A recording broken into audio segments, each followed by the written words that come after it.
girls are suffering just ever increasing levels of anxiety, of depression, social reticence, obsessional behaviour, frustration, and they're self-harming in their hundreds of thousands. 1 in 4 14-year-old girls are self-harming in the UK. So who can help? Well, we are the answer, or at least part of it. Parents, teachers, aunties, grannies, neighbours. And I'm not suggesting that we have the answer, but we can be part of their answer. How we are, how we pay attention, how we listen, how we respond, that's how we can be part of the answer. So it's not our job to have the answer, but I do believe it's our responsibility to be part of the answer. Thinking about the girls that you know, maybe your own daughter or girls in your family, girls you work with or who are in your circle, those are the girls who need you.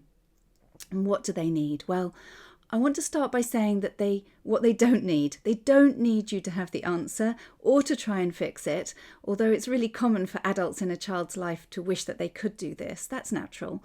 No, what they need is, first of all, your attention. So notice when something's wrong.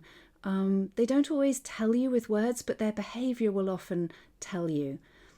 Then secondly, ask in a really general way about their life, not putting them on the spot with what's wrong, but find a way to find out what life is like for them at the moment. You're the expert on them. You don't necessarily need to get it right first time either, but you'll have a sense of the best way of asking them. And if you don't feel like you know how, just experiment. Pick the right moment, a good moment, not just as they walk in the door or at the meal table, but ask when there's the possibility of time and privacy. And then thirdly, just listen. Listen without judgment or questioning, but with curiosity for how they're experiencing it. Do tend to your own anxiety if it's hard to hear though. And then fourthly, repeat it back to them. First so that they feel heard, and then importantly so that they can hear it themselves, which will help them to sense where to go from there. Finally, just trust that they have their own answers, maybe not today, but by giving them the sense that they can figure this out, that empowers them to do just that. Not necessarily on their own, they can involve others, but all too often we adults swoop in as if we know what to do, and often we don't. And finally, do check back with them. Don't forget, it's really easy to do that when life is busy, but let them know that you remember and are still interested to hear how it is. So that helps them feel held and supported. Girls need women to be able to face what's going on for them growing up these days. Not only to be concerned about it, but be able to turn towards it, to look at it, to find out about it, to seek to understand it, but also to be able to bear it, to bear to hear how it is for them. And rather than wanting to make it to go away or to fix it, we need to be able to have the capacity to hear about it, to look it in the eye, tolerate the fact of it, how hard it is for girls growing up, and to be able to be alongside those girls who are suffering, who are experiencing difficulties, who are enduring challenges. At Rights for Girls, one of the ways that we help women to be able to do this is, first of all, to turn towards and explore what it was like for you as a young girl growing up, to reconnect with the highs and the lows and to be able to bear that.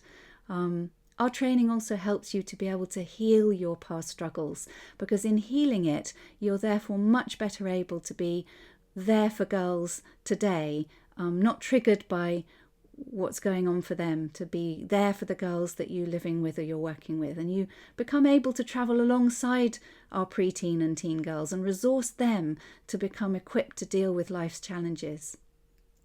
We need women who don't feel that they have to swoop in and fix children's problems to try and make it go away, but who can tolerate being alongside it and at the same time feel moved to action rather than feeling paralysed or depressed or incapacitated in the face of how hard it is for girls growing up, but instead to feel empowered and emboldened to make a difference, to change how it is for girls growing up today. We all have a part to play in this, no matter how small. And we'd really like to encourage you to do that, to step into that role that you have as a woman in the girls lives, any of the girls that you know, just to be there, to pay attention, to ask them how they're doing and listen.